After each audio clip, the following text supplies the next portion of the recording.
Assalomu alaykum, kanalına yaxshimi? Men bugun sizlarga rayhonning qanday asrab boqamiz bu orqali sizlarga aniq tushuncha berishni to'g'ri topdim. Chunki rayhon topolmaganlarmi bor ekandiq.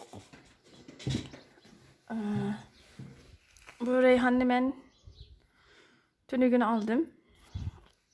Bir bu shunchalik shexini 50 kuruşdan 11 tanesini 5 lira aldım. Bu rayhonni topuğa köçürüp boğandan keyin isim geldi. Bu yıldızlı qilmasanlarmi yandan o'shtiblam. Buni qalam qovzaqda içinden bir tal suga tashlab istakanga. Andan keyin buni o'shtiblam. Shu qovzaqda için tashlangan suvning ichiga 3 kun qo'yib qo'ysizlar yoki 4 kun. Qo'yib qo'ygandan keyin buni bir topuning ichiga azroqlam cho'qib qo'ysizlar. U topuğum yana bir tal qovzaqda içini cho'qib qo'ysizlar. Bu holatda bir hafta atrofida tursa bo'ldi. Turgandan keyin bu Allohning izni bilan yiltiz tatidi. Yiltiz tatgandan keyin buni sizlar tashlab kelib yana avutib qila olasizlar. Yani azroqlam o'shtisanlar bo'ladi, yiltizni chiqarish ketmaydi. Ondan keyin bu rayhonni sizlar haftada bir qatim sulasanlar bo'ldi. Haftada bir qatim sulasanlar bo'ldi. Bek suni xolim, lekin to'shqizib etmanglar. Faqat chassanlar azroq namdansanlar bo'ldi yuzlari. Shu holatda qilsanlar bo'ldi. Undan keyin bu tepsiga mas'ulni purkivsanlarmi bir ziyon yo'q, lekin bakchiq qilmanglar. Haftada bir qatim. Buni sulaydigan vaqt yoki atdiganda bo'lsin, bundan keyin salqina var yoki kechda bo'lsin. Shu holatda bo'lsa bo'ldi. Undan keyin bu rayhonni boqqan siri o'zingizlar his qilasizlar.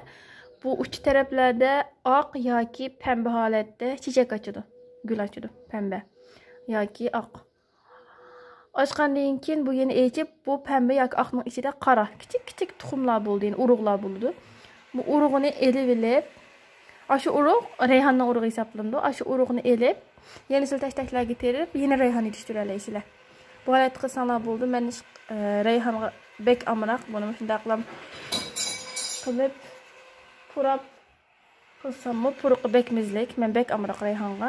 Ham bu rayhon ba uyga chivin kirmaydi. Chivinlar qochadi rayhonning puruqidan. Ba'zi hasharotlarni qochadi. Mana shunday foydasini ko'rganlikim uchun bugun sizlarga shu rayhonni qanday beqish usulini deb berishni to'g'ri ko'rdim. Teklif fikringlar yoki sizlarning ko'proq bilgininglar bo'lsa paylaşsanlar bo'ldi. Men odatda gulni tamoq ustida qo'yishni bek yaxshi ko'raman. Shuning uchun men rayhon qo'yib qo'ydim. Lekin tegishtirib turing. Ba'zi rayhon qo'yman, ba'zi orkidea qo'yman, ba'zi papatya, ba'zi yana boshqa gullar o'xshamaydi. Almashtirib turaman, ammo lekin cho'qim rayhon uzilmaydi. Men bek amroq. Bu holatda baqsanglar, inshaalloh rayhonni yaxshi beqib keta olasizlar.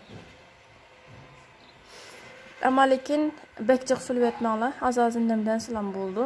Bunu qo'ydigan o'rin bu kun nurini yaxshi ko'radi, ammo haddidan ziyada kun nur bo'lib kelmasin, chunki mening qo'ygan yerim tam kun nur emas. Mana yurib qo'shdim, o'sha holatda qo'ydim.